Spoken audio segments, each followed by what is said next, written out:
Hello, we're live now. I have Kaye Beach and Mark Lerner on to talk about biometrics. Hi, guys. Hello there, Paula. Thanks for having me. Thanks for Mark having us, Lerner, Paula. awesome. Mark Lerner, you're the co-founder of the Constitutional Alliance, and Kaye Beach, who is also a member of the board of the Constitutional Alliance and also a radio host at Axiom. Is it Axiom? Did I pronounce that right? Axiom for Liberty, yes. Axiom for Liberty. Keep that in mind. She does an amazing show. I absolutely love her. Well, I'd like to start to talk about maybe biometrics, what they are, and how you were introduced into them, Mark, if you would. Okay, biometrics simply means measurements of the body. Bio meaning body and metric meaning measurements. Commonly, when we think of biometrics, we think of fingerprinting, iris scans, palm geometry, but we also should think of what we call facial recognition. Facial recognition is based on measuring the distances between key characteristics of your face, such as the distance between your eyes, your nose, your lips, and so forth. Facial recognition is what is used when you see surveillance cameras, CCTV. It could be drones with cameras. It could be smartphones that law enforcement uses to capture your facial image. And then what happens is once your facial image is captured by a camera of some sort, the facial image is then compared to facial images in databases using computers. Primarily, the main source for photos are the high-resolution photos that are contained in Department of Motor Vehicle databases. Wow, it sounds so involved. And how did you learn about it? You worked in biometrics, I believe. Well, in my some beginnings, capacity. yeah, what happened in my beginnings was after 9/11, like many Americans, I was very concerned how our nation could be attacked so easily. And my first concern was, what can we do to prevent it from happening again? And I have a number of family members, a sister and nephews, that live in Manhattan, New York. So it went 3 days before I knew they were actually okay. So at that point, I contacted people I knew who first turned me on, if you will, or told me about biometrics. So what I did is I contacted the largest biometrics company in the United States. I opened up a dialogue with that company, and after about 2 months, I was invited to the company headquarters.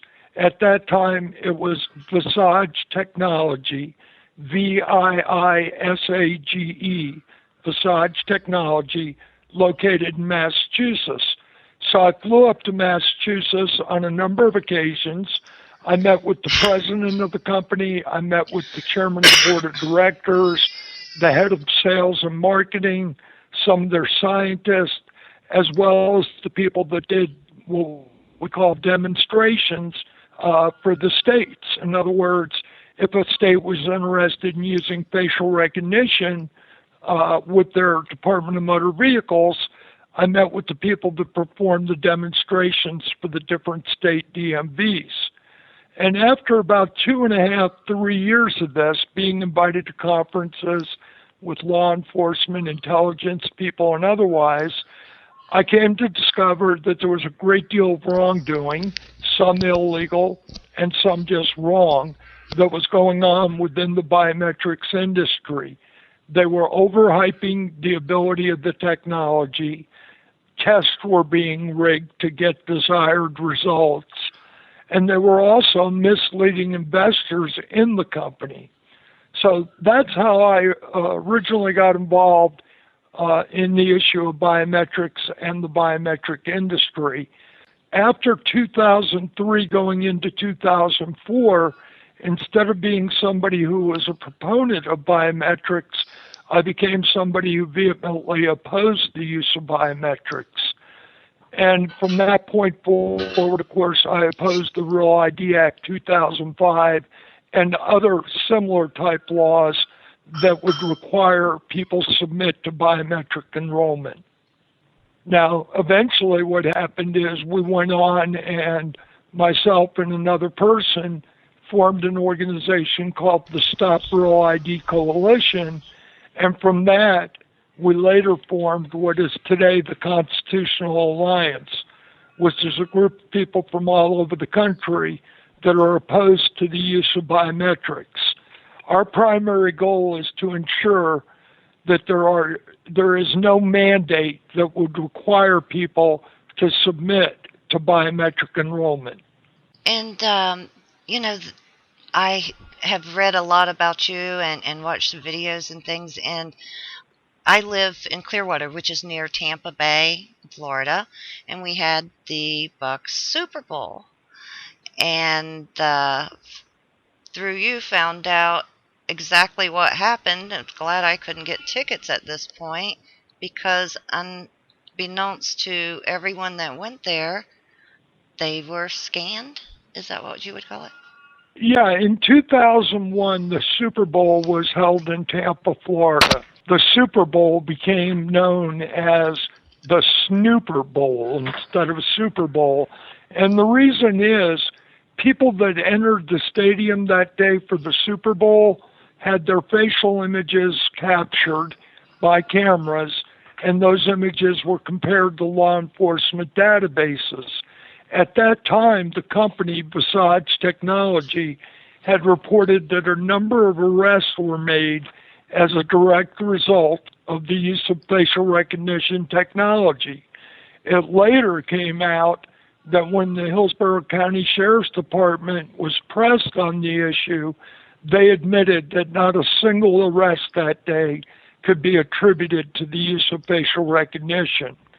Unfortunately, where you live in Clearwater, Florida, you're really in the hotbed of biometric technology. Pinellas County, Florida, which is St. Petersburg, was Here really too, the in Clearwater. Yeah. Yeah, St. Petersburg was the first, if you want to call it, testing ground for biometrics, and that was with the Pinellas County Sheriff's Department. Oh, wonderful. And, had no idea. yeah, I know there's just cameras everywhere. Yeah, and you've had facial recognition in Ybor City and Tampa, but that was later stopped because there were no successes, if you will. In other words, the technology simply did not work as advertised. I guess they thought they would sit there and watch and every 10 or 15 minutes pick up a criminal. And that's a lot of money to sit and look for someone that's got outstanding tickets or, small offenses. And are there that many murderers wandering around? It just seems really fishy to say that's what they're looking for. Well, here's the thing To me, it seems like they're testing it, The technology does not work as well as advertised. Unfortunately, even today, the companies involved, and one is Morpho Trust, which is the largest biometric company in the United States. It's owned by a French company called Safran. Even today, the industry will not admit the technology does not work as advertised. So what happened in Pinellas County, and I was down there, I met with the people at the Pinellas County Sheriff's Department. One of the sergeants had told me that they had misidentified somebody using facial recognition, and that person was actually detained and put in jail until that person could prove who they actually were. So this is a real problem, but apart from the side that the technology does not work, the other part of it is you can't trust the companies that are providing the technology, and you can't trust the people that are actually using the technology. And in this case, we're looking at both state and federal government. They're not being honest with American citizens about how they intend and even are using facial recognition software today. And Kaye can tell you a story about what happened and what was reported at the Republican National Committee or Republican National Convention in 2012. Okay. Yeah. Okay. Let me give you a little bit of background on me, Paula, if you want me to. Absolutely. I live here in central Oklahoma. It's my adopted state, one that I love very much. And I'm a wife, I'm a mom, I'm a Christian, and I was a small business owner for about 20 years. But for about the last 6 years, I have had one main focus, and that is stopping mandatory biometric enrollment. I got on that tack. I'm a person that is real concerned about privacy and surveillance. And after 9/11, of course, we've had a heyday with that. And there was a law passed in 2005 called the Real ID Act. And at the time, the only thing I knew about it was that it smacked of a national ID. And as I went on, I found out about biometrics. And what I have ended up doing is I've filed a lawsuit in 2011 against the state of Oklahoma because they are requiring, as most states are, the collection of my biometric data in order to have a driver's license or an ID card. And I feel like this is a violation of my freedom to practice my religion, as well as my right to be free from unwarranted searches and seizures. And both of these things are protected by Oklahoma law. So I have filed a lawsuit and involved in that lawsuit right now. In 2012, I was a delegate to the RNC. And when I got back to Oklahoma, there was a story, and this is the first time I'd seen this happen. The police were talking about how they used their iPhones and iPads. They blended in with the protesters, which I think there was all of 100. They blended in with the protesters and was using facial recognition to identify these people without their knowledge or consent, which is exactly what these biometric photos that are being collected in state databases are for. Absolutely. You know, and as you were saying that, I hate to interrupt you, but I'm thinking about my passport. And I'm thinking about all of this is done without my knowledge. You know, people have had passports for many, many years. This passport has a chip in it. And I was over with another host, Granada Steve. I was over in Ireland, and we were comparing passports. And his passport has a clear view of it. You can see the wire. It's not laminated, but it has the same effect. You can see through, and you can actually see the chip. I looked through mine when he showed me his, and I had to mash around a bit, and there it was. And I thought, oh, wow, you know. And then I heard of what was going on with you and with Mark, and I'm like, I'm already there.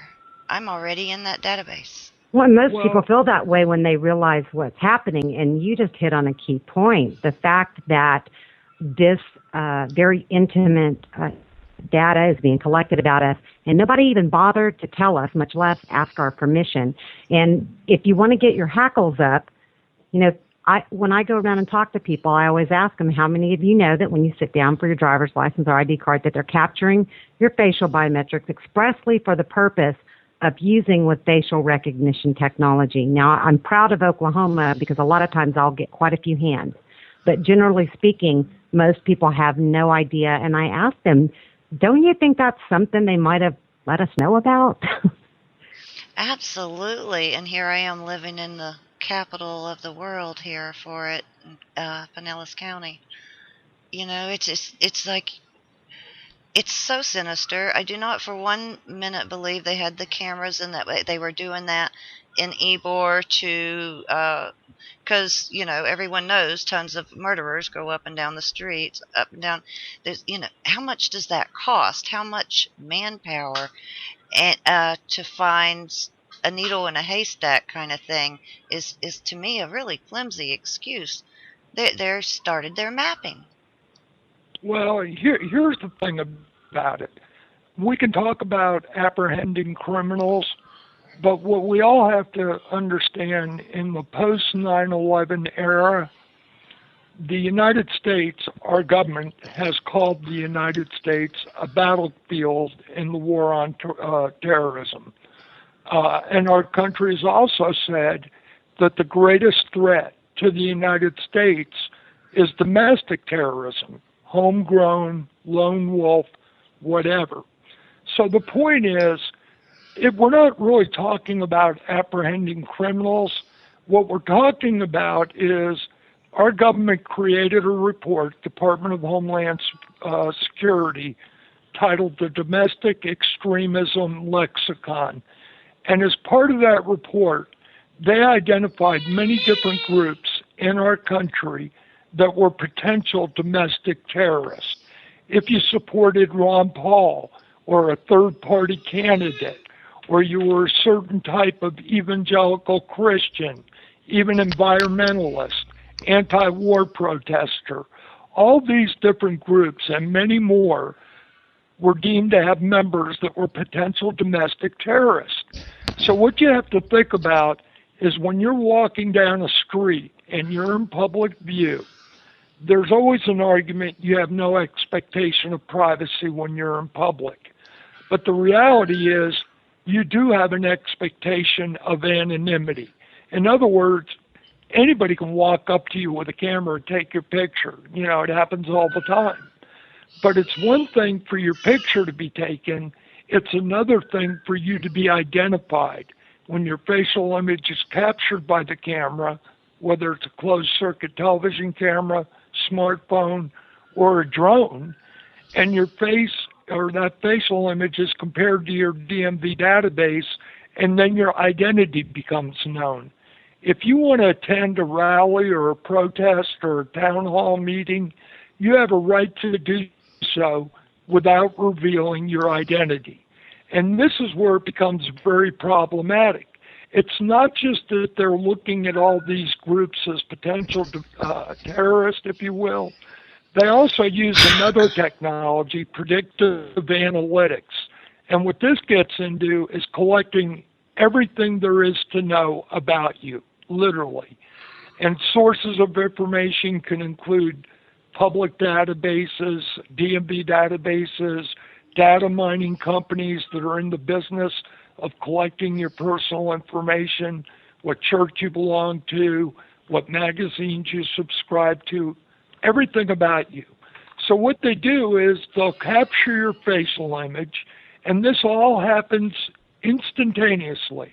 Your facial image is captured, your identity is then known, they look at all the information about you, and then they make a decision. Are you more or less likely to be a threat? Now, this is all done with computers, and you have no knowledge or you haven't given your consent for any of this to happen. And it becomes very intimidating to people when they do eventually find out, because they're concerned their name may appear on a watch list, or they may be audited by the IRS. The problem is we should never be fearful of going out in public and expressing our views. And this technology inhibits that. It reminds me, a few years ago, back in the Keys, they had people that would, waiters and people in the stores that would scan your credit card, and by the amount on it or something they could find out about. Then they would Google your name to see how to treat you. And some people caught on to that was wrong. Well, what's the difference? You know? I'm going to let Kaye address that specific issue you just brought up. Kaye has written a wonderful article on the swiping of driver's licenses, the information that's contained in what we call the machine-readable zone of the driver's license.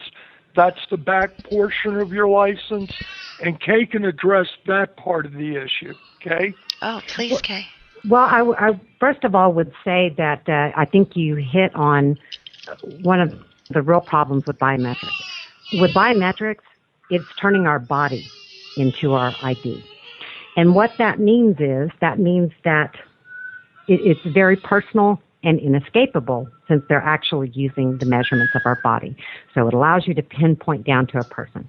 And when you use the body as the ID, what you're talking about is with them swiping the credit card and Googling people's names and stuff, that's a real old-fashioned way to aggregate and correlate a lot of different data about one person, and we're talking about using their name. Biometrics serves basically as the anchor to pull together. Our biometrics tie our bodies to all of these streams of digital information about us, and it allows the government or corporations to pull all that information together and really know more about us than we know about ourselves and make decisions unseen to us about how we should be treated.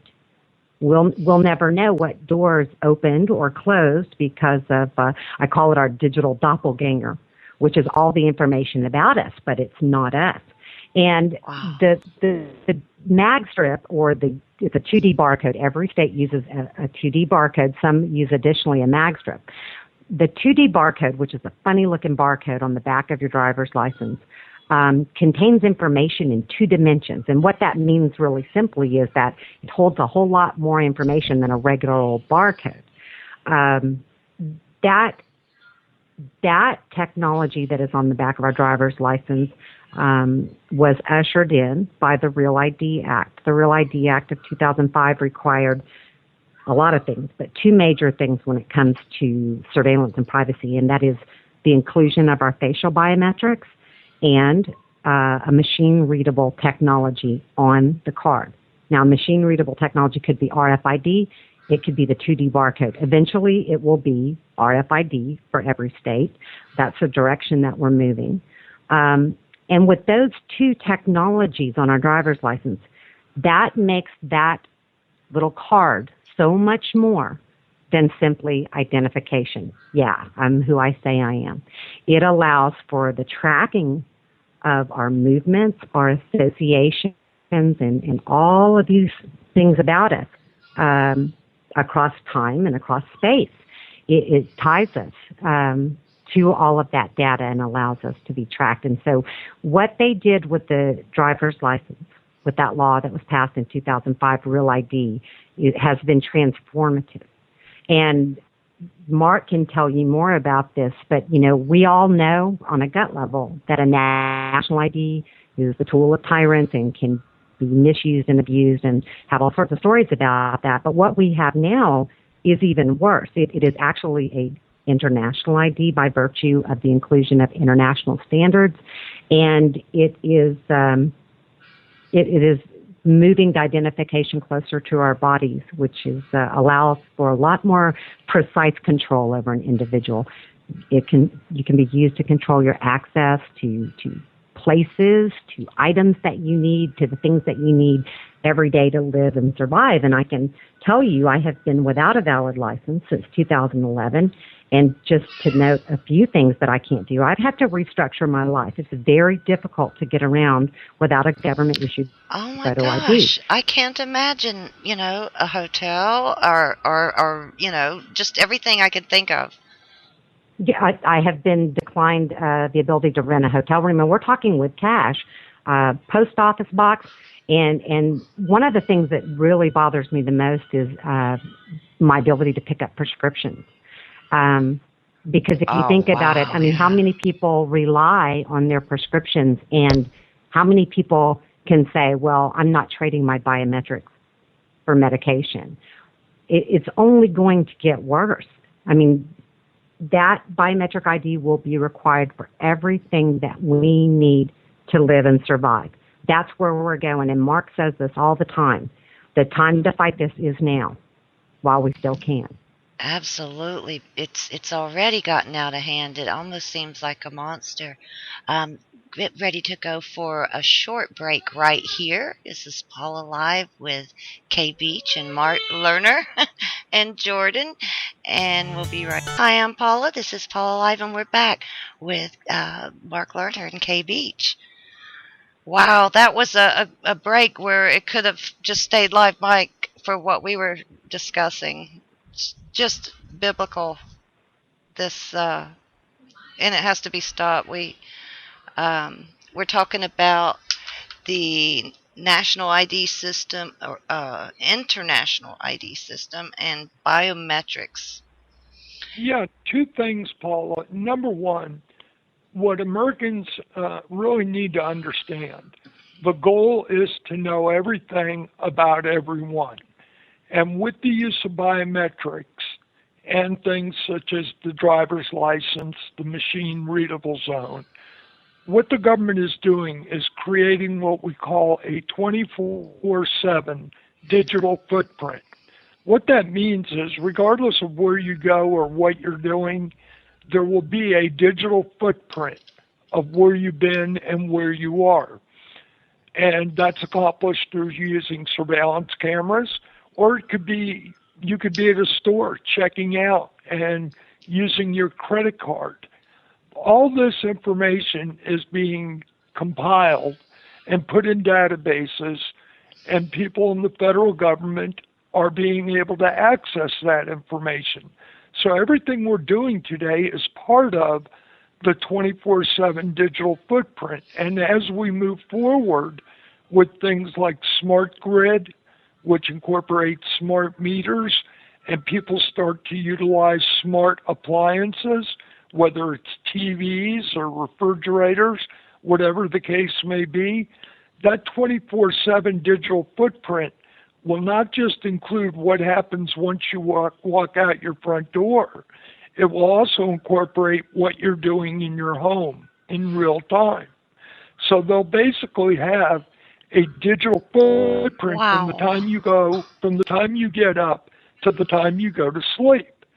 Now, all this really, in terms of laying the groundwork, the 2005 Real ID Act really laid the groundwork for this. And by that, this is what I mean. In the notice of proposed rulemaking, there's a page there. It's page 69, footnote 17. And it lays out a specific standard for the use of facial recognition software. Now, when I talk about the standard, it's as it applies to photos. In Pinellas County, for instance, up until 2001, you used analog photos for your DMV photos, the photos on your driver's license. Analog photos are not really compatible with facial recognition software. As a matter of fact, the company at that time, Visage Technology, they tried or attempted to convert Pinellas County photo database from analog into a digital database. They didn't have a great deal of success. And what's happened since is now they use high-resolution cameras, so they're able to capture high-resolution photos that are specifically set to standards for the use of facial recognition software. That was incorporated into the Real ID Act. It wasn't actually in the legislation itself. The word biometric does not appear in the Real ID Act itself. It was only in the rulemaking process that it became clear that biometrics were going to be and are the linchpin of the surveillance society that we live in today.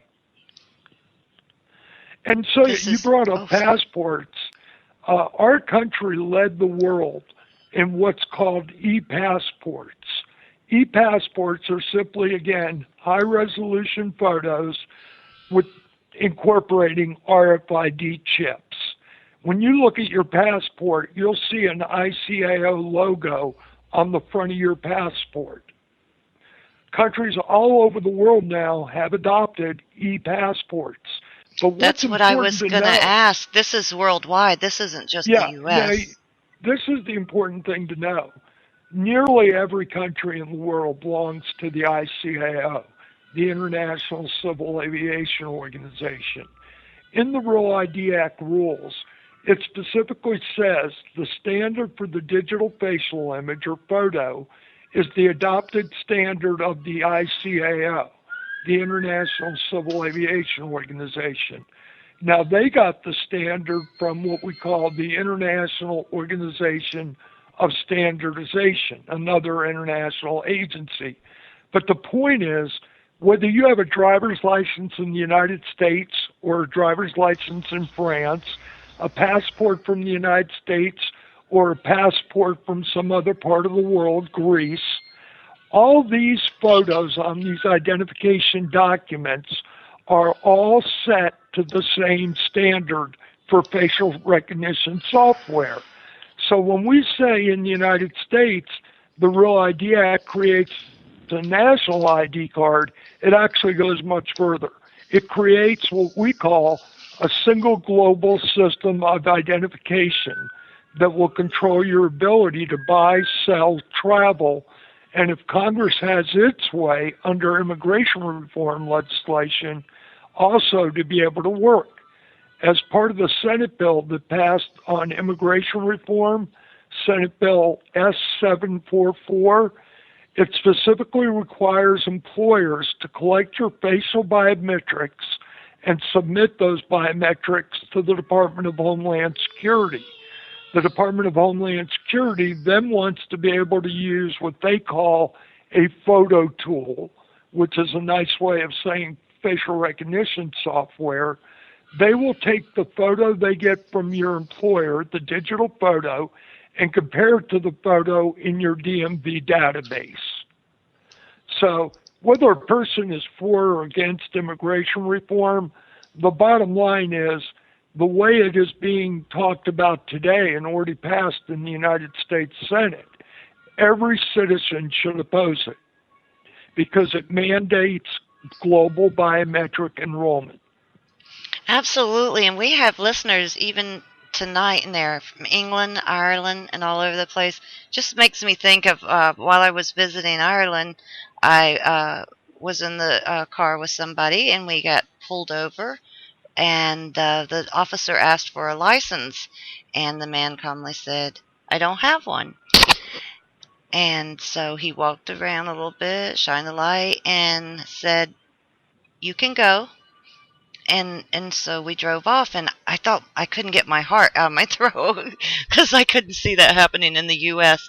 But, thinking of it, it has to be done worldwide where you are. Find out what's going on and also get busy with these organizations to stop this because, it's like me. Okay, I got my passport there. I know I'm on there. I'm in the most surveilled county of the world here. And, how in the world would you get off of that? Pinellas County. You are the first county in the United States, Pinellas County, where they actually put cameras, dash cams, in the police cars for the express purpose of having people stand in front of the police car so they could capture your facial image and compare it to the photos in the DMV database. Now, today, they don't need the cameras. They were Kodak cameras at that time because police officers carry smartphones that wirelessly connect to the internet and the DMV databases. But today, and Kaye can speak to this in Oklahoma, they use what they called handheld biometric devices. And these little handheld biometric devices are no bigger than cameras, small cameras. And they can collect your facial image, your fingerprints. And if you're pulled over, regardless of your license, whether you have one or you don't, they can collect, if you will, capture your biometrics with handheld biometric devices and compare them to your biometrics in different databases, DMV and otherwise.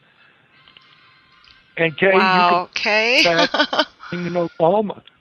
Well, the facial recognition, and we've been trying to tell people that the state databases where your biographic and your biometric information is being stored, the government has big plans for those. And speaking of, they haven't shown it on TV. They haven't really come out and shown it on TV, but there was an article out of the Washington Post in June, and it's called Photo ID Databases Become Troves for the Police. Turn that down, please. And it's a multi-page article that really lays out a lot of this. I would encourage people to have a look at it. And And it shows that these state databases are being accessed from the federal to the international level for the purpose of using facial recognition and biometrics to identify people. And so now that some time has passed, we're starting to see this technology fan out and actually come into use. For instance, there are people in Oklahoma reporting that when they got pulled over for a minor traffic ticket, that the police officer snapped their photo after he swiped their driver's license. And in depending on which state you're in, I'm not sure what all they're doing with that, but if they are capturing a high-resolution digital image of you and downloading your driver's license information into their database, well, they've just created a parallel biometric database. And they are using facial, we told you about the story at the RNC in September of 2012, where they were using it on the crowd without their knowledge or consent, using it to identify and investigate them. Well, we're going to start to see this technology pervade into our society. And the state databases is really the foundation for it right now. And with my lawsuit, I am asking, and we have not had anyone successfully get this into a court of law. I want to know, do I, as a Christian, do I have a right not to be enrolled in this system? I want my data out of that system. I do not want to be enrolled in the system. So it's a very important question.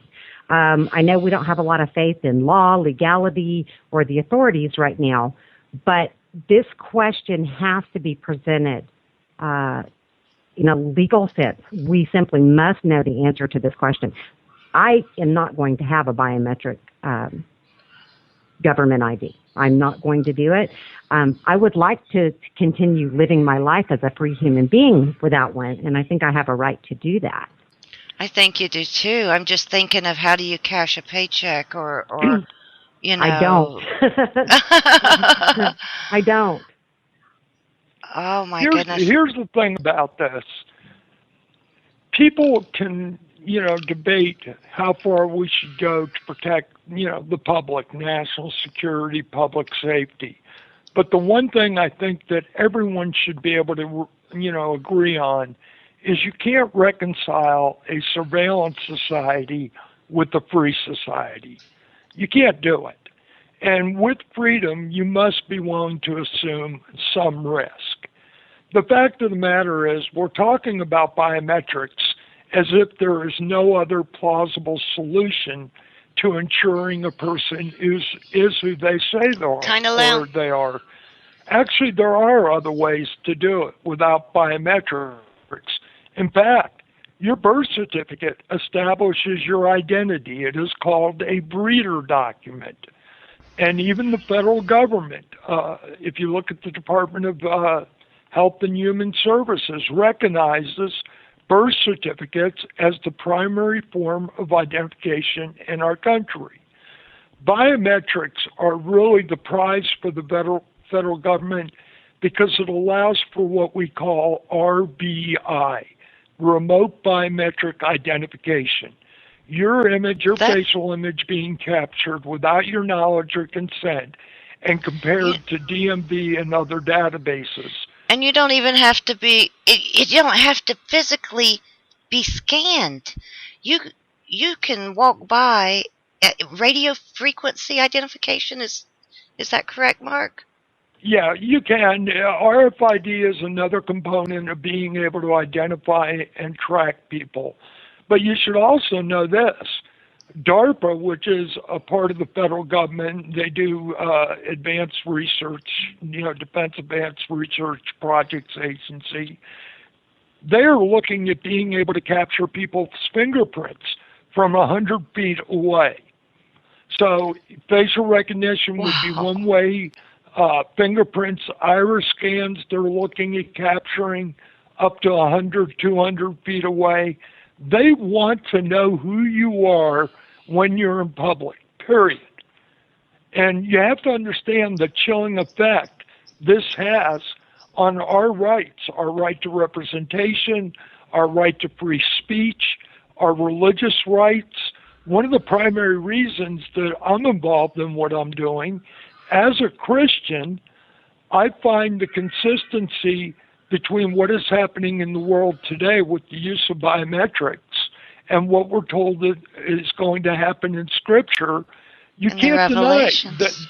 In Revelation, you're also told in Matthew 24:9 and 10, all nations will hate us, and Christians will be turning on Christians. In the book of Mark, we're told that, the sons will be turning on the fathers. And in the book of Revelation, of course, you have Revelation 13:16 through 18 dealing with the mark of the beast. Now, this system of identification and financial control, it does exist all over the world. And Kaye can tell you about a project taking place in India called Andar, and she could tell you who's involved in that project. Absolutely. Okay. In India is a good example. What they're doing is, this started in 2009. They are capturing the biometrics, and the plan is all 1.2 billion of the residents in India, their iris, their face, and all 10 fingerprints. That information is the basis for a unique identification number to be issued to each and every one of them. And that is what Aadhaar, and I'm probably saying it wrong, Aadhaar means foundation. And as one privacy buff in India said, it's the foundation for pervasive surveillance and control, or something similar, which is exactly right. Almost immediately after this project began, the people of India that get ration cards, they get ration cards for food and government subsidies and cooking gas, things like that. The states in India began requiring the unique ID number in order to access these funds or goods or what have you, which goes back to exactly what Mark is talking about.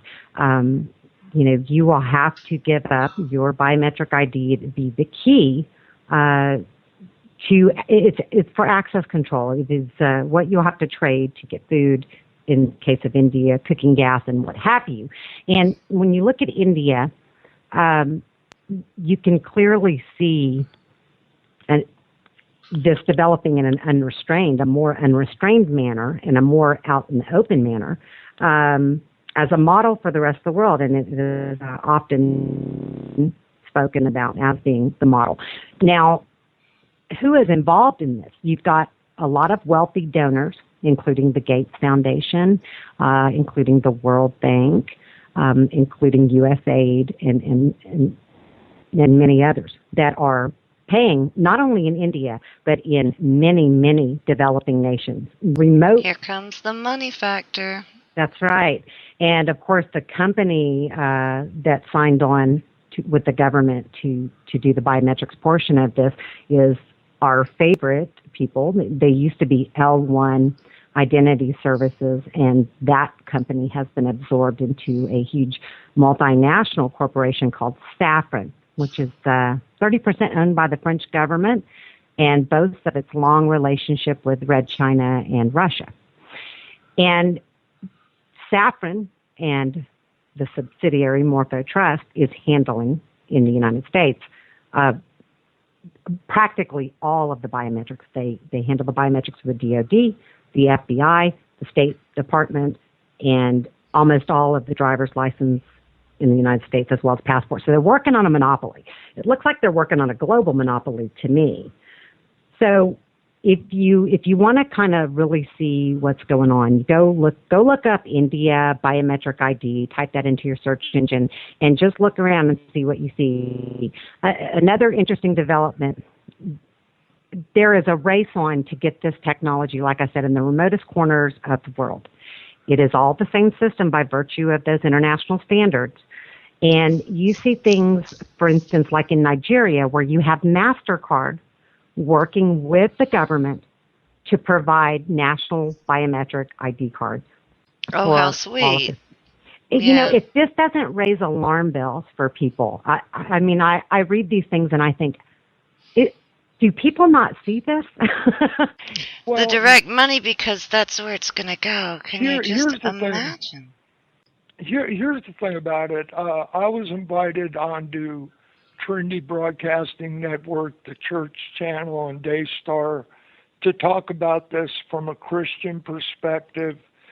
And I was honestly a little surprised that more people were not aware of it. I speak at many churches throughout the country. This issue of being enrolled into a global system of identification that directly links your body to your ability to buy, sell, and travel, it is what now my life is being devoted towards, to ensuring, at least trying to stop this, resist it as much as possible for as long as possible. As Christians, we have a responsibility to preach the gospel to the whole world.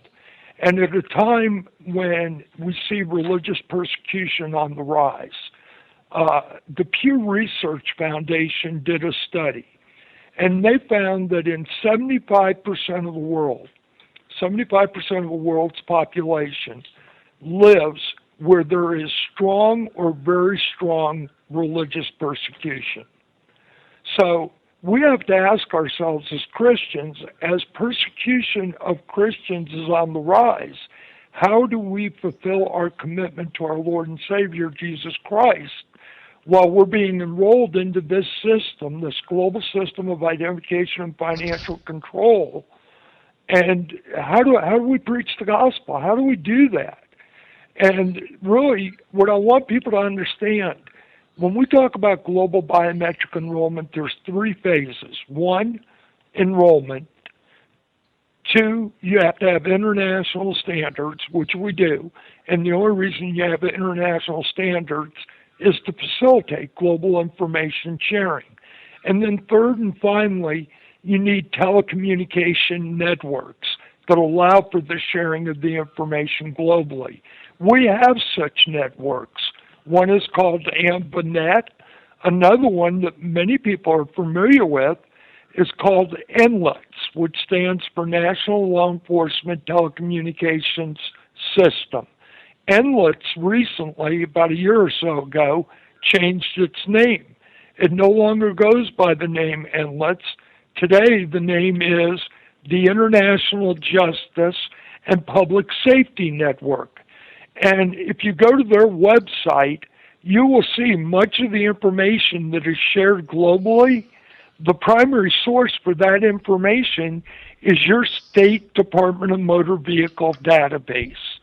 And most people don't know this, but the agency or department that oversees the Department of Motor Vehicles in their states usually has between 20 and 30 memorandum of agreements or memorandums of understanding that allow for the sharing of information in the DMV database, again, without the knowledge or consent of the citizens of that state. You have no idea. It's not just what information is being collected, who is collecting it, or how it's being used. This is all being done, basically, behind closed doors without the knowledge and consent of the American people. I would like to see it addressed on a worldwide level because we're all going to get it. Well, the Constitutional Alliance, we've been contacted by people from 48 or 49 different countries. Last night, I spent an hour on the phone with a lady from Australia, where her and her husband and others are fighting biometrics there. Both it's Kaye really and I good to get with each other and like they'll contact you and say, how do I do this in my country? And how can we network? David Moss is doing it in the United Kingdom. There are people and groups around the world. In the United States, I believe the Constitutional Alliance is leading the fight against biometric enrollment. And people can go to our website at constitutionalalliance.org. Now, I know Kay wouldn't say this, but I'm going to say it. She is so brave in what she is doing. she's not just sacrificing for herself in terms of driving the car or being able to cash a check or being able to pick up her prescriptions. She is sacrificing for every person in our country and even people around the world.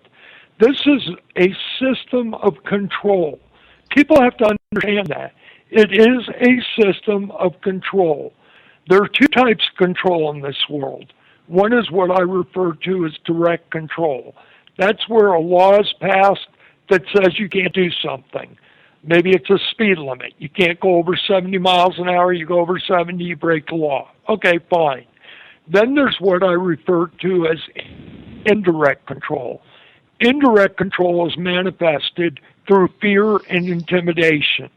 In other words, if you believe you're going to be identified if you're speaking out and your anonymity is going to be stripped from you, okay, you are fearful, you may be intimidated, and thus may not speak out.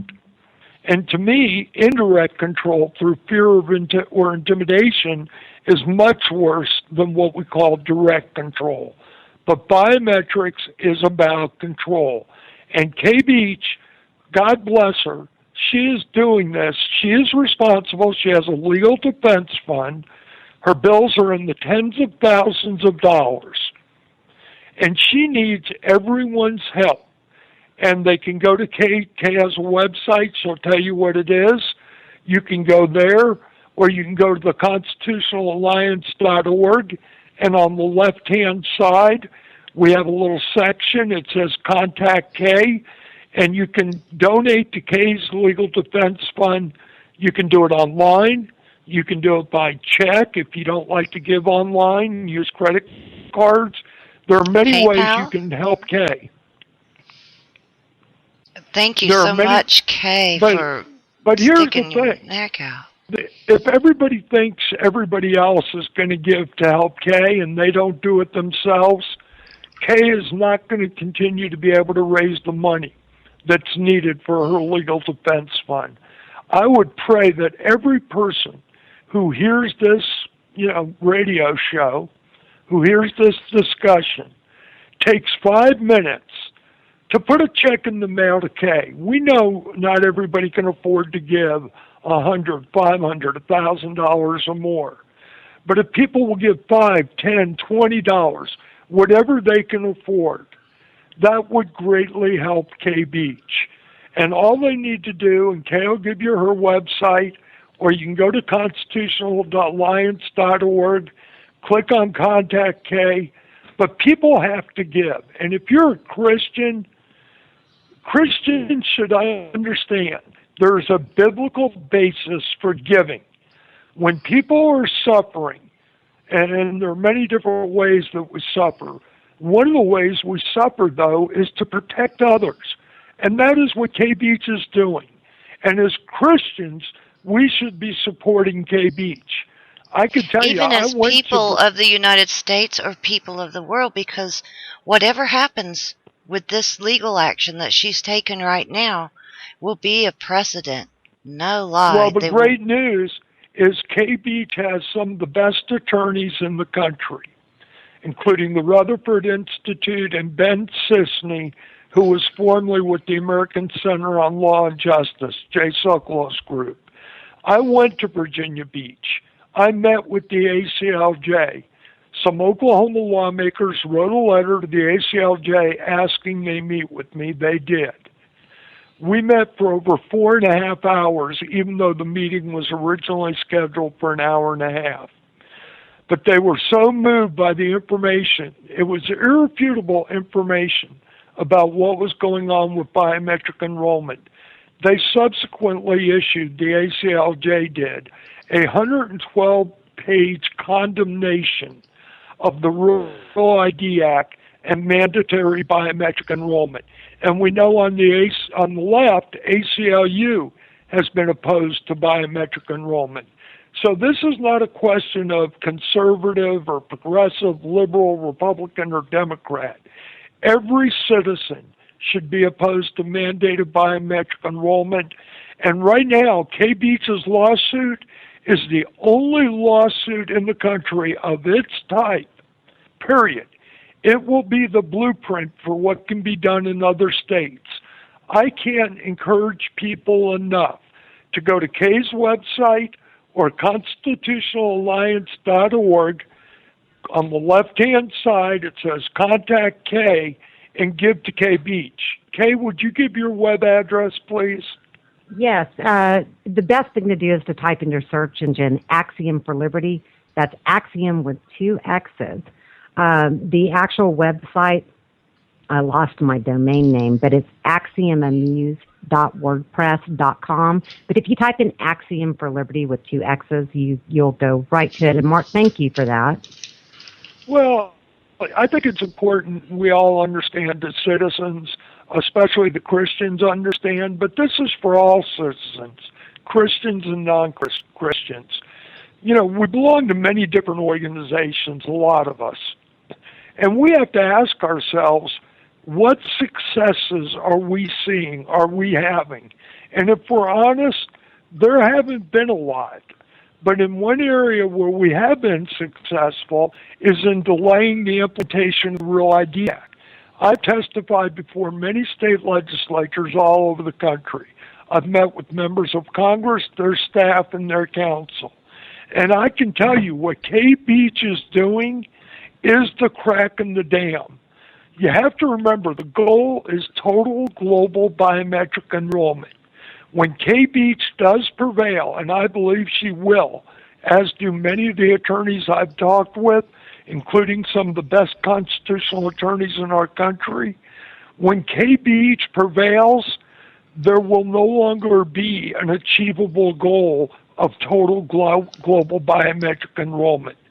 So if you're opposed to being watched, tracked, surveilled, all your personal information being in the hands of the federal government and other governments around the world, then you should write a check to Kaye Beach. Dig in your pocket, take out $5, $10, $20, whatever you can afford. But what Kaye Beach is doing is sacrificing for everyone, not just for herself. She does, and I hope it starts a snowball effect and it just rolls out. But we really, really have got to back her up on this. This isn't something I don't think too many people could disagree upon. She's out on the front line right now, and any way we can help her out. And globally too, get in contact with these guys with the www.constitutionalalliance.org. I've put these links also in the several different chat rooms too, to help out, and want to make sure it gets in the pod. But we have to go to homepage. On our homepage, there is a section that says Contact Kaye. All they have to do is click on that. It'll give Kaye's P.O. box. It'll tell you how to reach Kaye. But give to Kaye Beach, people. You can belong to the organization of your choice, but this lady is sacrificing for all of us. She's a mother, she's a Christian, she's a wife, and she's a patriot. Absolutely. We're going to go to a quick break right now. We'll be right back. You're listening to Awake Radio, straight talk for the awake and aware.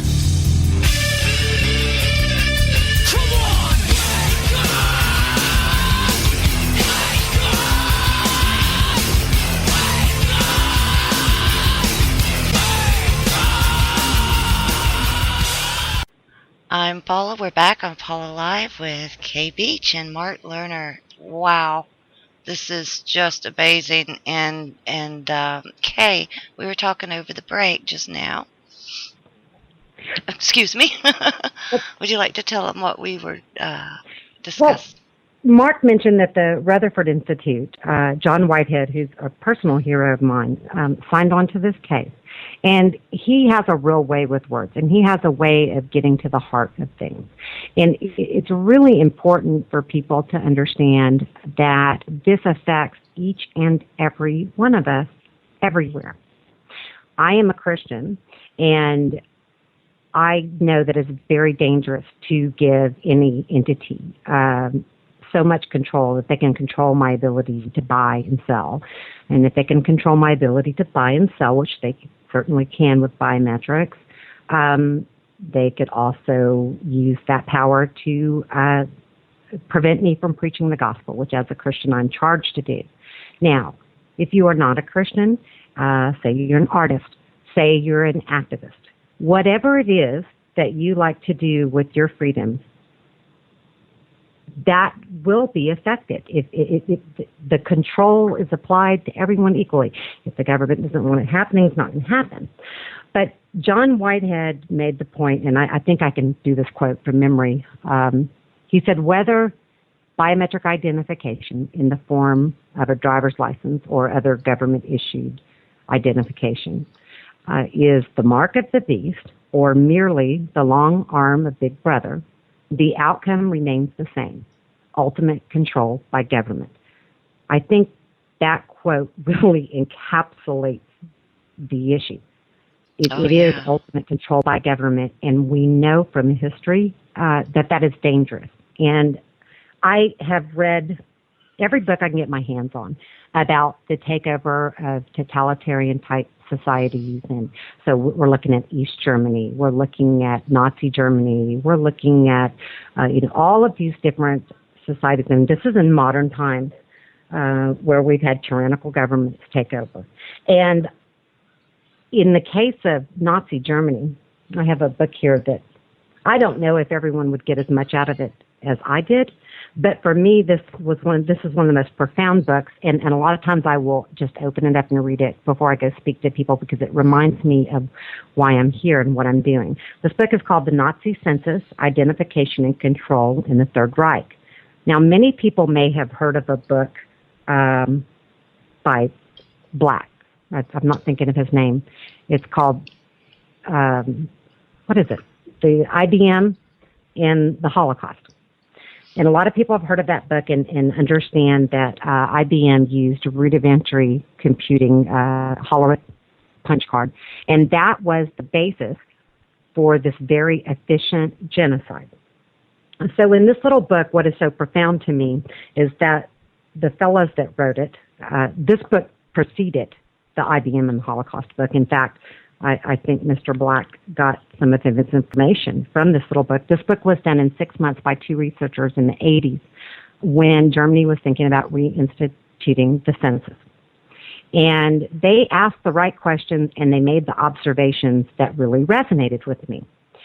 A lot of times when I work with privacy advocates, and I am a privacy advocate, I like my privacy.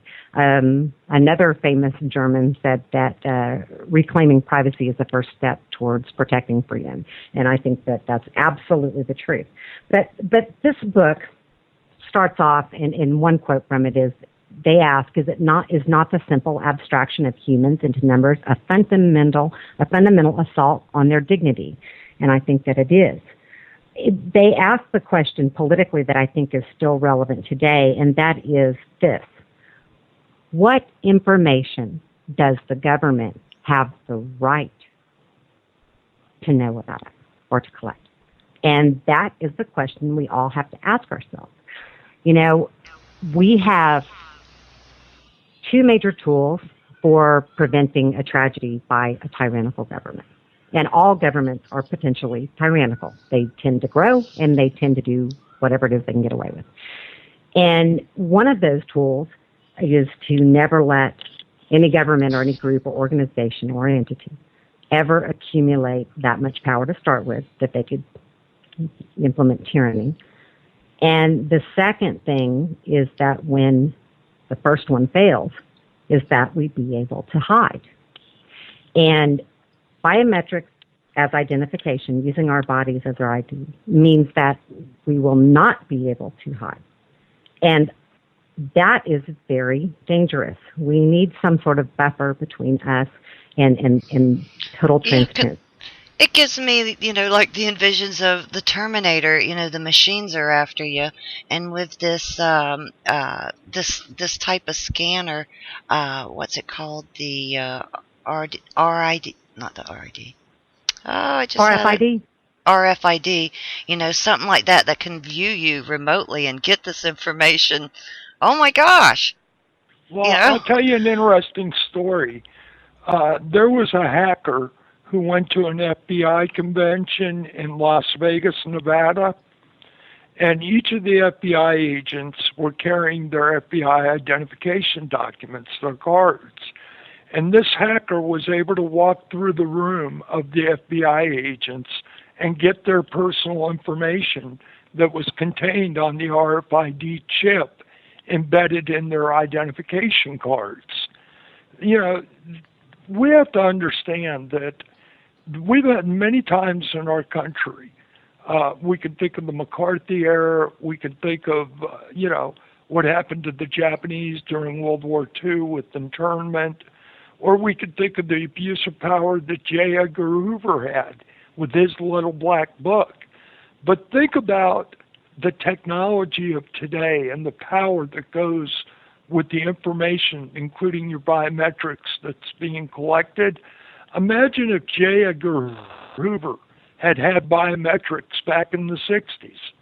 And this is what we're really talking about. With Edward Snowden, we've learned a great deal about the NSA. But actually, a lot of this information was available 30 years ago. Only the media refused to cover it. We've had a number of people that were NSA analysts, people like William Binney, Russell Tice have come forward. Snowden, the difference being, he was able to produce actual documents. But we've had abuse of power. We've had the Drug Enforcement Agency lie to prosecutors, lie to defense counsels, and lie to the court about how they obtained evidence in cases. They told them everything but the truth. They did not tell prosecutors or anyone else that the information came from NSA wiretaps. So when you have these kinds of abuses of power, Department of Homeland Security has admitted to 3 different domestic spying programs. So for people to think that there's not going to be abuse of power, there's been abuse of power almost every decade over the last 50, 60 years.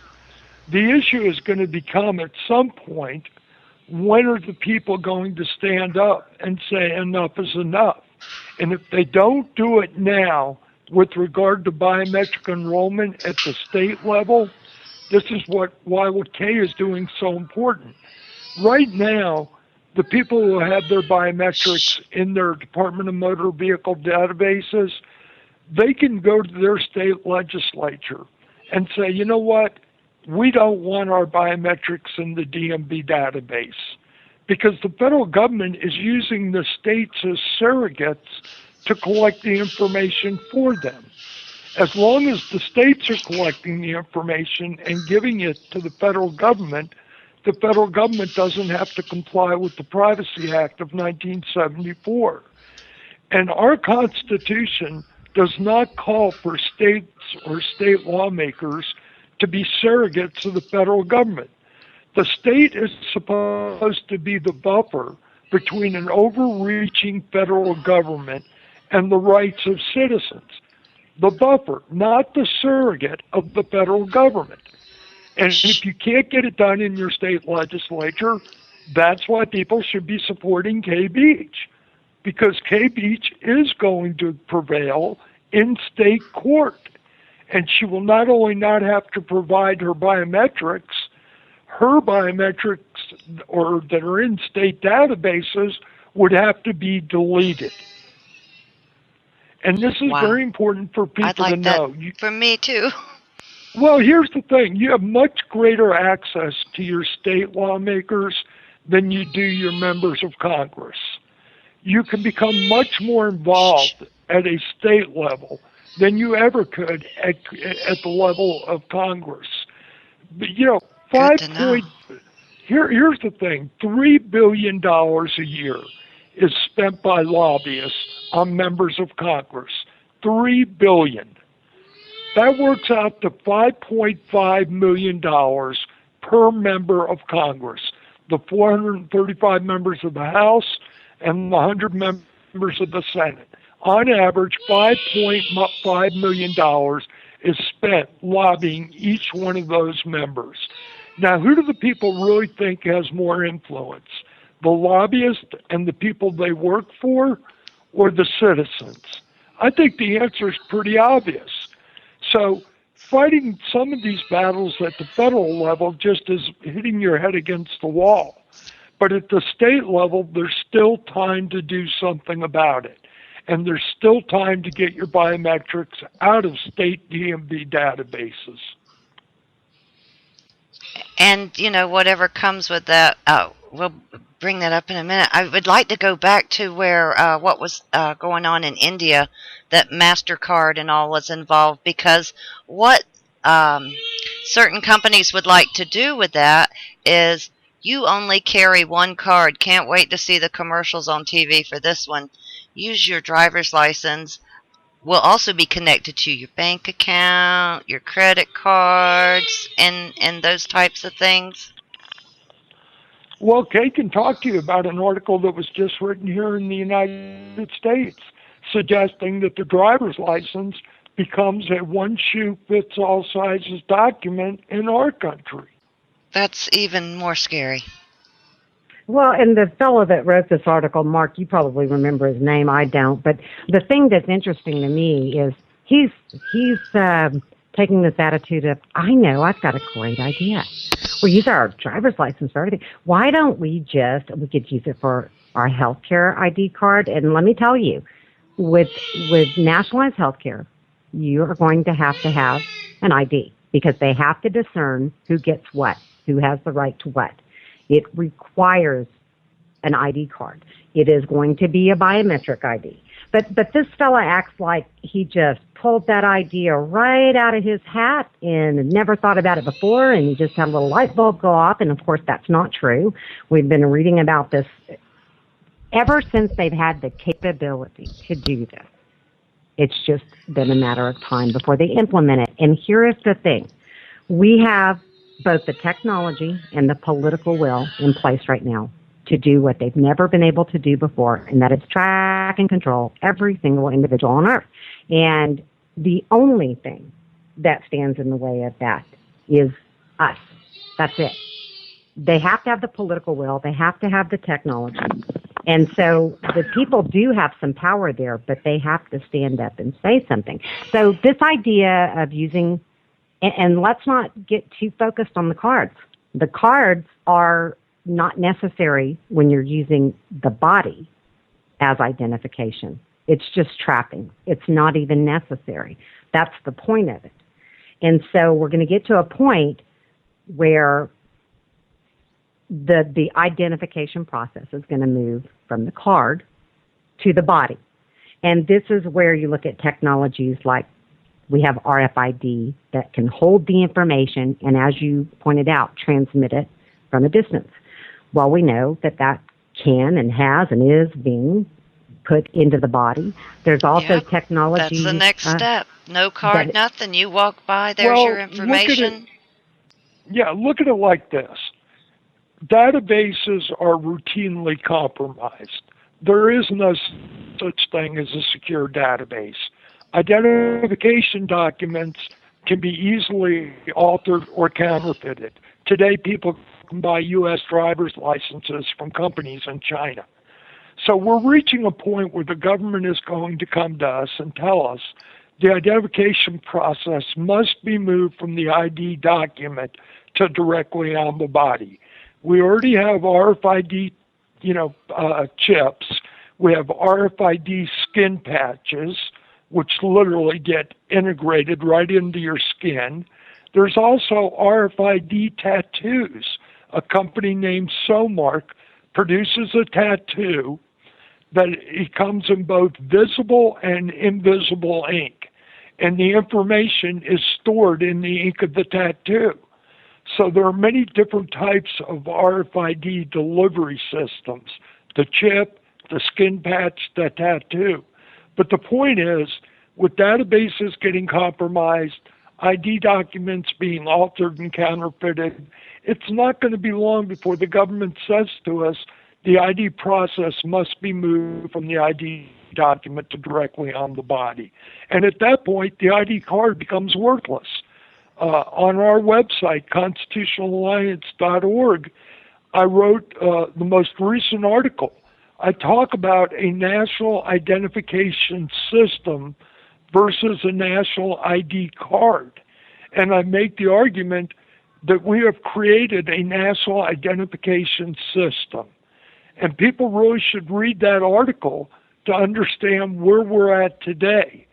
And for those people that keep talking about a national ID card, they need to understand, even under the Real ID Act, when they talk about federal guidelines, yes, they are federal guidelines, but they require the use of international standards to facilitate global information sharing. That would be L1, Identity Solutions to the International Banking System. And here's the thing about L1. It was formerly known as Visage. Visage morphed into L1, which was sold to Morpho Trust, which is a U.S. subsidiary for a French company Keiko talked about, Safran, S-A-F-R-A-N. I wrote an article about 3 years ago talking about the revolving door. Former CIA Director George Tenet, former FBI Director Louis Freeh, former head of the TSA, former head of Epass Ports for the State Department, Frank Moss. All of these people and many more, Admiral Witherspoon, all left the federal government and within months, not years, went on the payroll for L1 or Visage technology. The point being, they go from working in the government, supposedly as public servants, signing off on these huge contracts to these biometric companies, in this case Visage and L1, and then when they go to work for L1 or Visage, now Morpho Trust, Safran, they reap the reward of the same contracts they issued when they were the heads of these agencies. It is truly a revolving door. Oh my gosh, just the implications of all of this. And it's not something we're talking about futuristic. It's here. It's being implemented right now, not only in my state, in country, in countries all over the world. You're being mapped. You've got a member right now who sits on the House Homeland Security Committee who approves many contracts involving biometrics. She's married to a former lobbyist to L1, for L1. Oh, she's that's not nice. recused herself on votes involving the use of biometrics. Well, and she met him on the job, too. It wasn't like they were always married as a rather convenient. No, they were both married to different people, divorced their spouses, and then got married. Well, there's a conflict of interest really glaring there still. The question is, who's going to do anything about it? And unfortunately, I've dealt with many people in the mainstream media. I was working with a person that worked for the Associated Press. He did an in-depth series, a number of articles on this revolving door, the issue of biometric enrollment, everything we're talking about tonight. The week before the first article in the series was supposed to be published, he had been with the Associated Press for 21 years. He was an international editor for the AP. He was laid off the first week, or the week of the first article in the series being run. And he had been with AP for 21 years. And they kept the article. It was going to be a barn burner. And they let him finish the article before they got rid of him. Oh, of course. Yeah, oh my gosh. And we've seen that happen time and again. So what that means is that you have, one of the things that struck me, and of course this was a few years ago because I feel totally jaded now, but when I was researching, why are they doing this? What is this all about? It was apparent to me that the corporations and the government are so tightly intertwined that the government doesn't know where it lets off and the corporations pick up. They are one and the same. Yes, they are. It just boggles my mind, because if they succeed in doing this, what is the repercussions of people who refuse it? Are you going to be held down and forced? Like you just said, anyone on Obamacare has to have it. In a lot of places, you're in big trouble if you don't have it. That's exactly right. That's exactly But the right. issue that Kay is raising, these public-private, if you want to call partnerships, relationships. A good example, the Real ID Act. The Real ID Act was written in part by the very vendors, companies, that are going to benefit from the implementation of Real ID. When you look at drones, the drone lobbyist actually wrote the rules governing the use of drones. So what we have is, in the past, when we would think of government as being the people that decided policy and then implemented that policy. Today, we have these corporations that are global in nature that are dictating policy, and what we thought of previously as government is simply implementing that policy. Where does it all go from here? I don't know, but I know one thing. About the money, but it's even more sinister. You have an International Biometrics Foundation. The head of that foundation is a man named Julian Ashbourne. He made the quote, excuse me, we need a global agency with global powers. And for people that believe in the sovereignty of the United States and our right to representation, they should be asking themselves, how are you represented when you have international agencies and corporations deciding U.S. policy? Who do you go to if you disagree with the policy? It's a good question. This is really what Kay's lawsuit is all about. She is standing up not just to her local Department of Motor Vehicles or the state of Oklahoma. She is standing up and fighting the biometrics industry. She's fighting global corporations like Saffron. I mean, when you think about what Kay is sacrificing and who she is fighting, this is why I say, I don't care if you give to the Red Cross, Salvation Army, whatever your charity of choice is. Everybody needs to find a few dollars, whatever they can afford, and get it to Kaye Beach for her legal defense fund. Her bills are in the tens of thousands of dollars. She has put her life on hold for every citizen in the United States. I don't care if you're a Republican or a Democrat, a Christian or a non-Christian. Kaye Beach is sacrificing for you. Absolutely. Well said. Wow, Kay. Anything that has to do with court just makes me scared to death. You're really brave to stick your neck out there and go this far, and we have got to pay attention, and you have got to keep us informed on how things are going. I'll tell you what, you're talking about how scary it is, and right now I held a motion for summary judgment, and we're doing depositions, and I've never had a deposition before, and even though, and I have to give credit. And they try to trip you up talking and yes, the lawyer out of the Attorney General's office in Oklahoma was, I have to say, he was exceedingly kind. He was not harsh with me or anything like that. And thank God he wasn't, because it is about 5 hours of, essentially it feels like being interrogated. So something that I care more about this than almost anything in the world. This is my mission. And they're simply looking for weaknesses in your case, in your story, as if you're on trial. And it was one of the more stressful things I've ever had to deal with. And like I said, I'm thankful that lawyer was a very intelligent and kind man. But after I get these depositions out of the way, we probably have one more to do, not for me, but we'll have to depose somebody from the state. Then I have filed a motion for summary judgment, and that is a pretrial motion. And very interesting, what you do in a motion for summary judgment is you say, Judge, Here are the indisputable facts. Nobody disputes that these facts are true.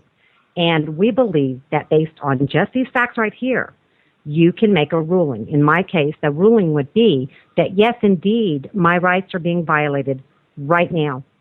And the facts are there. Like I said, we're dealing with just the undisputed facts.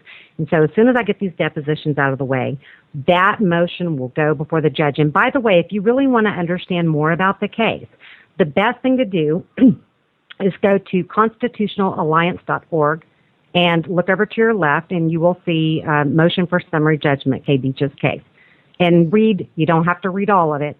It's really just the first 30 pages, which in legal typing is maybe 15.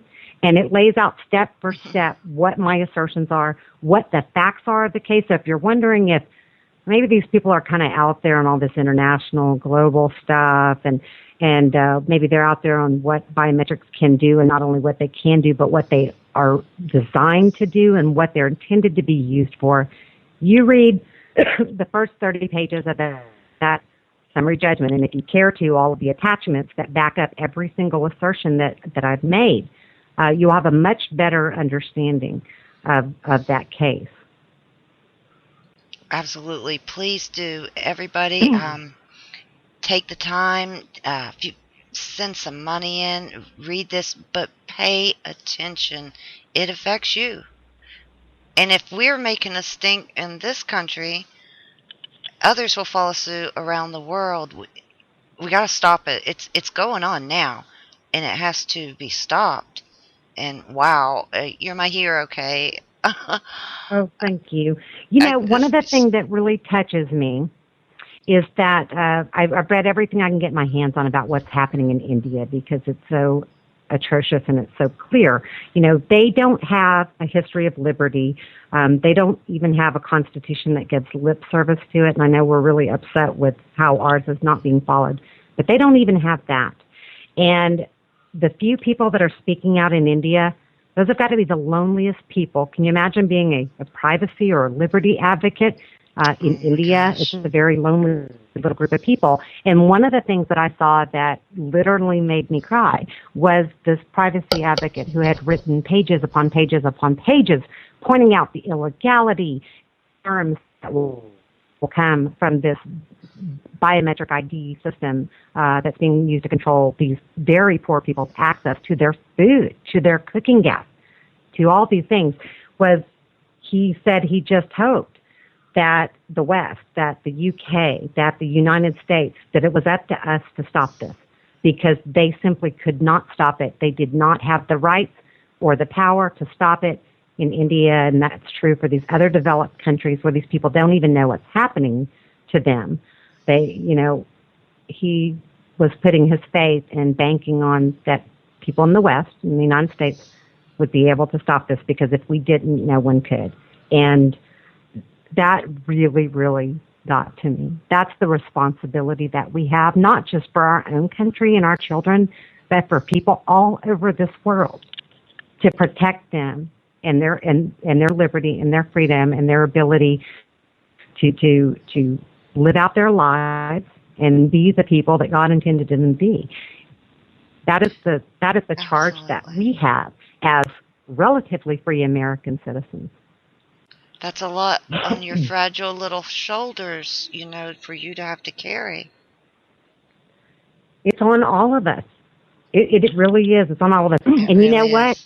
Not every, we can't, listen, I first encountered this system without even really realizing it back in probably about 2005, when I went to go get my driver's license renewed, and they demanded a fingerprint, and I was completely taken aback. I didn't know what it was all about.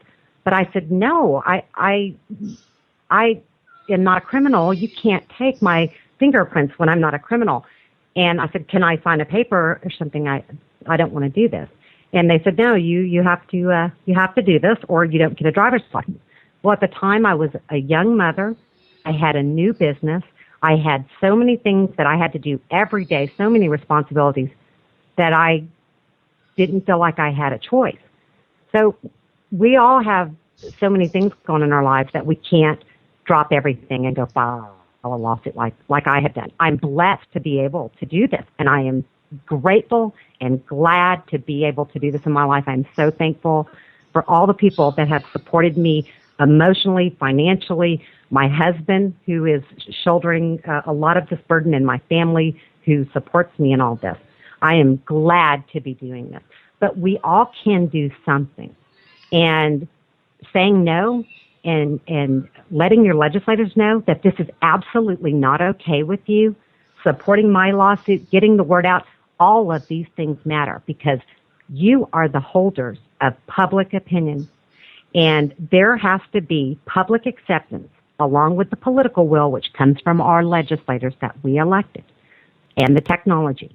We are the third part of this equation, and it is entirely up to us. And this comes from the biometrics industry's own lips, watching industry webinars, that there are no technological or political hurdles to overcome. The only thing they're worried about is the tide of public opinion moving against this technology.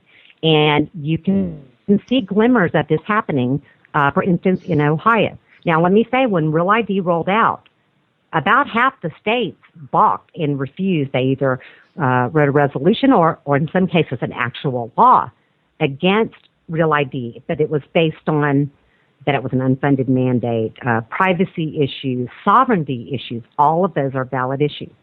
But now that some time has went by, the people and the legislators in Ohio, they see all of this about the NSA. They read the Washington Post story, which clearly shows that the FBI, the federal government, and even international partners are using our biometrics for much, much more than just simply identifying us that we are who we say we are. And enough time has passed that they can really see what's going on. And so Ohio is the first state that, based on the facial recognition and the biometrics solely on that, are saying no to Real ID after they've already agreed to it. This is a big deal. This is a big deal. Yes, it is. Way to go, Ohio. Right? Who would have thought? Absolutely. Now let's all get on it and do it, because it is now. It is now. You know, they're already wanting to force you into it for your health care that's going to be forced in on you. And before you know it, they'll be holding people down or taking your kids at school. And I don't know if this is true or not, but I actually saw pictures of chips being put in people in India. That has happened in sporadic cases around the world. And I will tell you what, let's give it up for Catherine Albrecht and the fight that she has led against RFID, because she put a hurting on those corporations. And it's not really all that kosher to talk about sticking RFID chips in people at this point in time, but that certainly has happened. I know that it's happened in Mexico and just sporadic cases, but they kind of went underground, and I have to give a lot of credit to one woman. And you know, here's another inspirational story. A little girl in Texas who stood up and refused to carry an RFID tracking chip around her neck. Awesome. The Rutherford Institute helped her. She ultimately lost her case, but she won that war because you know what happened? Public opinion, like the big blob that it is. It's a big, slow-moving blob, turned on that technology, and the school took it all out and sent it all back. And this little girl went through trials that I can't even imagine, including she is a Christian. She was rejecting this based on biblical scripture. She was lampooned, made fun of in the public square at a fiesta event that they have every year. There were adults and children participating in a skit that she was sitting watching, making fun of her religious beliefs, making fun of her family. And that little girl, we're talking a little girl, 12 or 13 years old, endured all of that. Her name is Andrea Hernandez. And she won in the end because public opinion said no. That is the power we have. So we can't all go out and jump in the middle of it, I understand, but we can all do something. And it starts with saying something to the media, talking to your legislators, letting them no, this isn't okay with us. Do you know how I feel when I walk the halls of the Capitol and I find legislators who say, I've never had anybody raise this issue with me. How is this a problem? Oh, Really? my gosh. I talk to them all the time. And so don't let your legislator be one of those people who has never had a call about this issue. It is the most important issue of our time. It comes down to our autonomy and what we do with our freedom and how much control the government has. And, I often say, this is ultimate control by government, biometrics as ID. It is. Now, what is the government going to do with that control? I don't know. I'm probably not the most imaginative person, although with all the reading I've done, I'm getting that way. Here's the facts. They will be able to do whatever they want with that power. I don't know what they will do, but they will be able to do whatever they want, and we must not accept this. Absolutely. Gosh, you say it so well. As a mother of an autistic child, I've already been approached because there's a lot of children that do run away. And I think animals, when they started shipping animals, were just a big experiment that actually had one little good thing if someone got their pet back or something to it, but before going into us. And now they at the schools say they run, and my son's nonverbal, although he can be very loud with sounds.